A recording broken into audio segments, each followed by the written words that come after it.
What's going on, everyone? Well, actor from Empire, Jussie Smollett, is now in police custody and charged with a Class 4 felony. Jussie Smollett is under arrest and in custody of detectives. Chicago police spokesman Anthony Guglielmi tweeted just before 5:30 a.m. Guglielmi confirmed to NBC Chicago that Smollett surrendered to police around 5 a.m.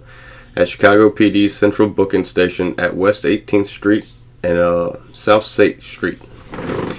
Now, this was something we all saw coming, but I don't think this is going to be the end for him, unfortunately.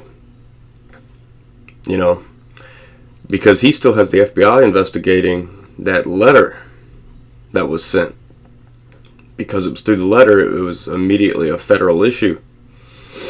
That charge right there, see, this charge, this Class 4 felony he's being charged with for lying to the police, is punishable by probation up to 3 years.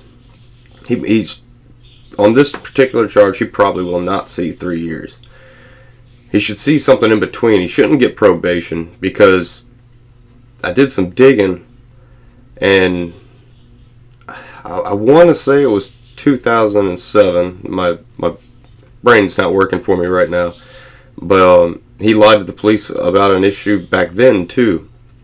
I'll get more information on that if y'all want to see that or hear about it.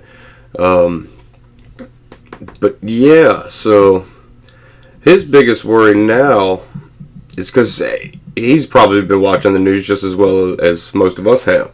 And his biggest thing now is worrying about how the FBI is going to treat him. But it's pretty interesting. So you have this guy who faked what seems to be a fairly elaborate scheme to promote racial hatred. Just to promote that. He wanted to do a fake hate crime to promote racial hatred and just hatred against Trump supporters. And he wanted to be a victim. This guy, a lot of people have commented that he's sick in the head. He needs mental help. I agree fully. He obviously does, because if you look at that interview that he did, and then he's come out and admitted that, yeah, it's a lie. I mean, he still hasn't fully admitted it. We haven't got any documents saying he has came out and admitted that it was wrong. He just turned himself in, but that's where it's heading. Everyone knows that. That's where it's heading. But it's going to be very interesting. Smollett's legal team, in a statement Wednesday, said, like any other citizen, Mr. Smollett enjoys the presumption of innocence, particularly when there has been an investigation like this one, where information, both true and false, has been repeatedly leaked. I don't know of all the false information that's been leaked. I know a lot of what seems to be true information. But given these circumstances, we intend to conduct a thorough investigation and to mount an aggressive defense. I don't think they got a leg to stand on here. Those two brothers, I don't know why they keep calling them Nigerians. Their family may be from Nigeria, but they were born in Chicago. They're American citizens. But those two brothers, when faced with getting charged for this, they turned state's evidence real quick and said, you know what? If we don't catch a charge, we'll tell you everything. And that's exactly what they proceeded to do. They told the police everything, how everything went down. So, good luck to his defense team, because I don't think there's going to be any way they can defend this guy. But Chicago police have confirmed that the attorneys for Smollett had discussions with prosecutors, but details surrounding the dialogue were not released. And Guglielmi declined to confirm reports that subpoenas had been issued for Smollett's phone and bank records. Whatever that means. Police said earlier this week that they wanted to re-interview Smollett in their investigation into an alleged attack he said he suffered in the city's Streeterville neighborhood 3 weeks prior. Authorities said new information had shifted their investigation, that's when they talked to the brothers, of the reported assault, in which Smollett told authorities he was physically attacked and he was returning home, or as he was returning home from an early morning stop at a Subway restaurant. He said 2 masked men shouted racial, anti-gay slurs, "This is MAGA country," as they looped a rope around his neck and poured an unknown chemical substance on him before running away. Well, I don't know a whole lot about hate crimes. I think they're vile and disgusting, no matter who they're perpetrated against. Doesn't matter, white, black, light skin, it doesn't matter. Hating someone for their color, race, religion, or creed's kind of simple. But I do know that when a real hate crime goes down, it's usually a vicious attack that leaves someone in a very critical state. I mean, it's not something that you get a scratch from, and everyone saw that.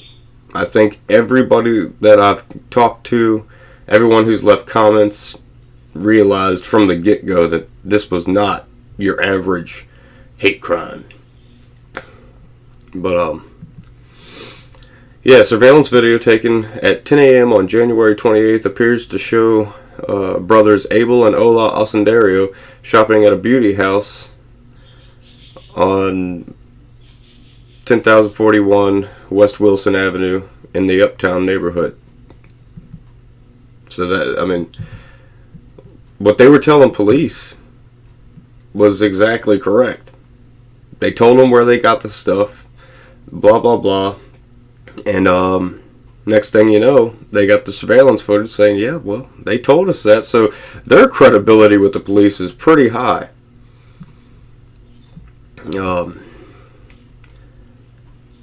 Yeah, it's going to be interesting.